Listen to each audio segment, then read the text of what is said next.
this man.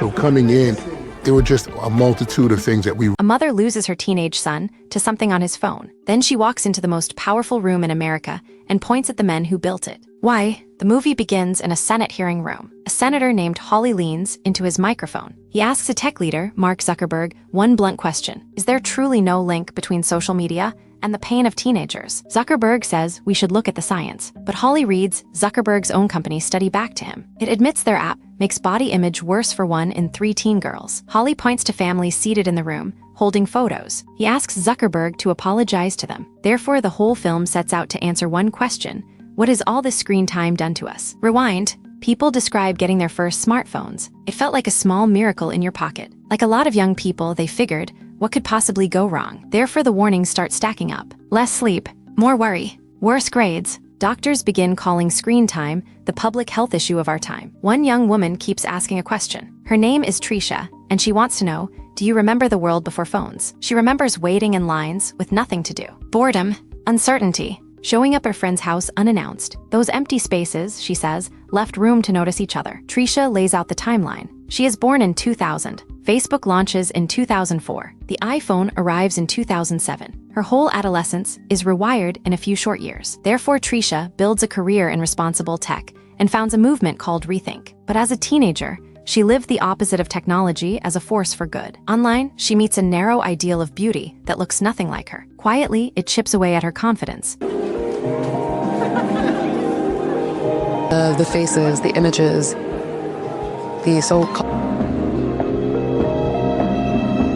But then her own friends play a cruel trick on her, hiding behind a screen, as if the words typed there somehow didn't count. It gets lonely, and at the time, the word cyberbullying doesn't even exist yet. There is no name for what is happening to her. Enter Sherry, a professor who once cheered the internet on. She wrote a book celebrating life online. Wired magazine even put her on the cover. Therefore, her word carries weight when she says the year everything changed was 2009. The culprit, one small button. The like, suddenly people go online not to experiment, but to please. Likes become a currency. Every post turns into a tiny performance for an audience. So social media quietly becomes a machine for measuring popularity, which, she notes, is not quite the same thing as making friends. Therefore, the most connected generation in history also becomes the most emotionally disconnected. The experiment is running. The results are not good. Now meet Kristen, a mother walking back toward a house full of memories. Returning is hard, she says, because it brings everything back. Her son Carson was high energy and genuinely funny. He loved jumping out to scare her. She warned him he would give her a heart attack one day. During the pandemic at 16, Carson finally gets Snapchat, because that is how the kids are connecting. His parents believe he is safe at home with them. That summer, Carson lands his first job making pizzas. He is thrilled. He snaps a proud photo in his uniform and tells friends to come by. Everything looks fine. Parents for kids when they turn 16 to try to get a summer job really wanted to learn how to make pizzas.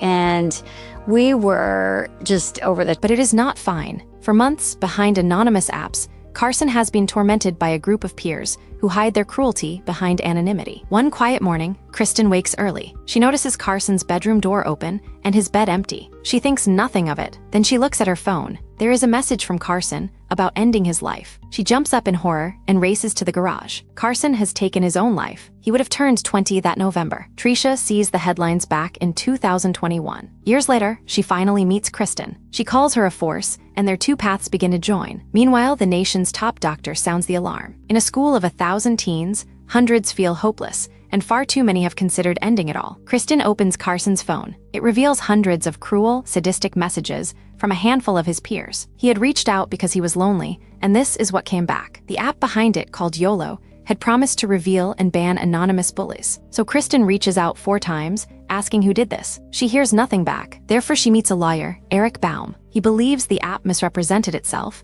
and that together they can do something historic, change the rules for everyone. They file a class action against Snapchat, YOLO, and a second app. Within days, Snapchat bans both apps. A real win, but it does not last. And LMK. YOLO and LMK from the platform. Case was dismissed in the Central District of California. The case is dismissed. A law called Section 230 shields the platforms from blame for what users do. Kristen files an appeal and heads for Capitol Hill. Section 230, we learn, was written back in 1996. Back then, the internet was a quiet bulletin board you had to click through on purpose. There were no algorithms deciding what you saw, no infinite scroll, and in nearly 30 years since, the law has never once been updated. Enter Frances, an insider who built ranking systems at the biggest platforms. She joins Facebook to try to make it safer from the inside, but she keeps finding alarming internal research. Facebook knows it is causing harm. Therefore, when the team meant to protect users is dissolved, she realizes the company will never fix itself. So Frances makes a choice. Night after night, she quietly photographs tens of thousands of internal pages. The company's own studies admit Instagram harms teen girls. The research describes a trap. Teens feel worse about their bodies, grow more depressed, and then use the app even more. The harm feeds the habit. Frances goes public at great personal risk. Her message is simple. We still have time to act, but we must act now. People compare it to tobacco, a product everyone uses, quietly warned about for years,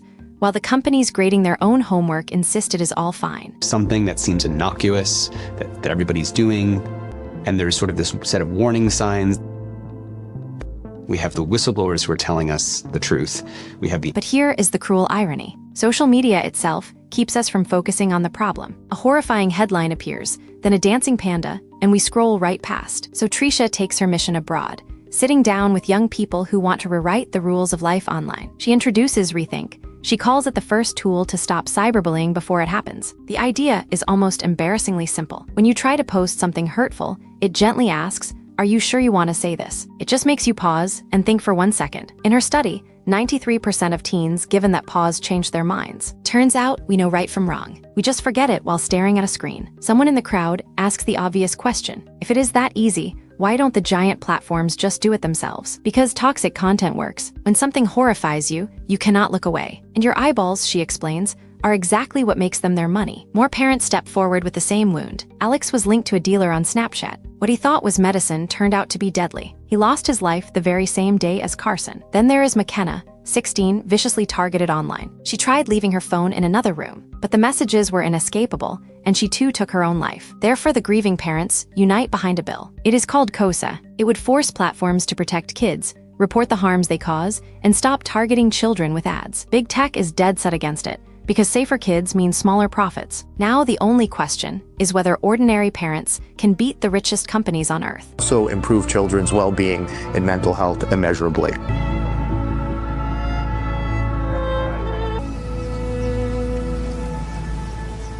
Kristen makes trip after trip to Washington. Asked how a family moves forward from something like this, she has a quiet answer: by helping others. One evening, a stranger named Juliet sits on a park bench near sunset. She had felt her own darkness there once. Then she notices the bench is dedicated to someone. It honors a 16-year-old boy, Carson. The plaque reads that in the end, kindness is all that matters. Juliet leaves 2 flowers and later finds her way to Kristen. For Kristen, it feels almost spiritual, like Carson is still somehow there. He always wanted to make the world better, and through his mother, he still is. Now comes the big hearing of 2024. The committee chair, Durbin, gestures at the packed room. If you doubt this idea's time has come, just look at the turnout. The point lands hard. These are the biggest companies in history, and there is no regulator over them. They cannot even be sued. Once more, Zuckerberg insists there is no proven link. Once more, a senator reads his own study back to him. The room has heard this song before. Therefore, Zuckerberg is made to turn around and face the families. Standing, holding photos of their children, they wait as he offers an apology. But to the parents, the apology feels like something he was cornered into. Lip service, they call it. Not exactly sincere. Right on cue, the platforms roll out shiny new safety features. Announcements, not laws. And whatever they give, they can quietly take back. Meanwhile, Meta's stock rockets toward $1 trillion. The market adores them. The parents cannot help noticing the timing. Today, that sector hitting a new high. All eyes are on these big tech names as long-term core positions in our portfolio. For us to act on social media is that it became so entangled. One expert does the math. It is roughly 5 times more profitable to mine your attention than to mine oil from the ground, which means we are not the customers here. We are the product. So a bigger question surfaces. How much control do you really have over how you spend your own time? Cut to Amsterdam. 2 friends, Ilya and Jordy, are quietly running an experiment against the entire current of the internet. At their event, you hand your phone to a stranger at the door, order a drink, and simply talk to whoever is there. Revolutionary stuff, apparently. It began when Jordy went offline for a few days just to read. Ilya followed after 2 panic attacks, left him desperate for rest. Both felt like themselves again, so they post a short video about it. It goes viral overnight. Suddenly, crowds gather in London and Dubai, and 100,000 people sign up to unplug. Back home, Trisha dreams out loud. What if we redesigned the algorithms entirely, not for the next swipe, but for our well-being? Picture a feed that steered you back into the world. To dance classes, choirs, book clubs, to the people right in front of you. Back on the bill, momentum is real. 70 senators from both parties sign on. It should sail through, but somehow it stalls. Opponents brand it censorship. Supporters point out the disputed part was already stripped out, likely by tech lobbyists working to stall the whole thing. Of protecting kids. It's a censorship bill. There used to be a provision in COSPA that allowed state attorney just harm. It's gone. And I think... And those lobbyists are not cheap. Big tech has poured $90 million into fighting bills like this. Parents can barely get in the door. Still, the Surgeon General himself, Vivek, thanks Kristen. Her story, he says, was on his mind when he issued his national warning. Therefore, the Senate finally votes. Aye. The tally comes back 91-3. The grieving parents have made history. A year earlier, nobody would have believed it. For one shining moment, it feels like the little guys just won. Meanwhile, a high school tries something radical of its own. It goes completely phone-free. Every morning, students lock their phones into pouches. At first, they absolutely hate it. It's stupid, they say. It's annoying. One girl admits she cried, sure she would pass out without her phone. But after a few days, she feels herself stepping out of her bubble for the first time. Therefore, the change spreads. Grades climb. Kids talk again at lunch. Teachers get something rare and wonderful, actual eye contact. Is all this just another moral panic, like people once feared about television? The Surgeon General says no. This time is genuinely different. We handed away our boredom, he says. And boredom is exactly when the brain quietly builds a stable sense of who you are. Sherry puts it starkly. The thing that promised to connect us may be quietly stealing our ability to know ourselves. That, she says, is a very big cost. Averting our ability to form identity. Cost. That's a very big cost. The offline club keeps growing worldwide, one unplugged room at a time. But out in the wider world, everything is racing toward AI. And the bill, after the long roller coaster, it slams straight into a wall in the House of Representatives. The speaker keeps saying next year. Some blame a giant new AI project and all that tech money quietly pulling the strings. The parents simply run out of time. KOSA is dead. In the end, $90 million in lobbying was too much for 20 grieving parents to overcome. Kristen reads the kind messages pouring in, and quietly she grieves. Heartbreaking, she says. Just heartbreaking. But Kristen is not done. She wins her Section 230 appeal, and she will finally get her day in court. And Trisha, she heads off to law school, determined to give the next good idea a real fighting chance. Then the tech titans take front row seats at the inauguration. A brand new race begins, this time over artificial intelligence. We get seduced by the possible. One expert warns, social media could connect the world. AI could cure disease. But we rarely ask what is actually probable. A pioneer of AI, Geoffrey Hinton, sounds a chilling note. A system this smart, he warns, could learn to manipulate the very people who built it. The old race for your engagement is becoming a race for your intimacy. People are starting to fall for chatbots designed to keep them company. Then history rhymes. A 14-year-old named Sue bonds with a chatbot and takes his own life. His mother sues the company behind it. Move fast and break things, the industry likes to say. But one father notes, you should not move fast and break my child. The irony stings. Zuckerberg now pitches AI friends because the average person has fewer than 3 real ones. The products that made us lonely now offer to sell us the cure. He felt bad that Facebook kind of lost against TikTok because they were too... And so he said, we should be more aggressive in going...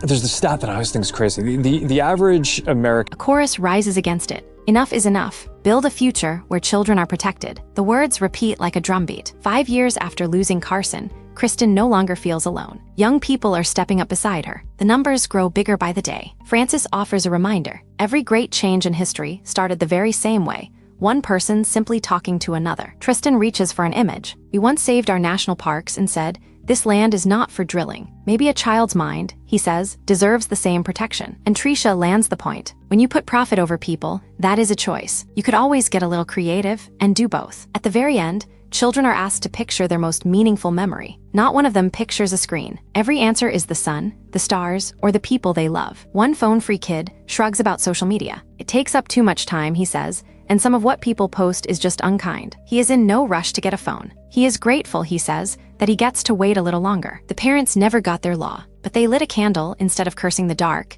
and their movement is still growing. That mother pointed at the most powerful men on earth for one simple reason.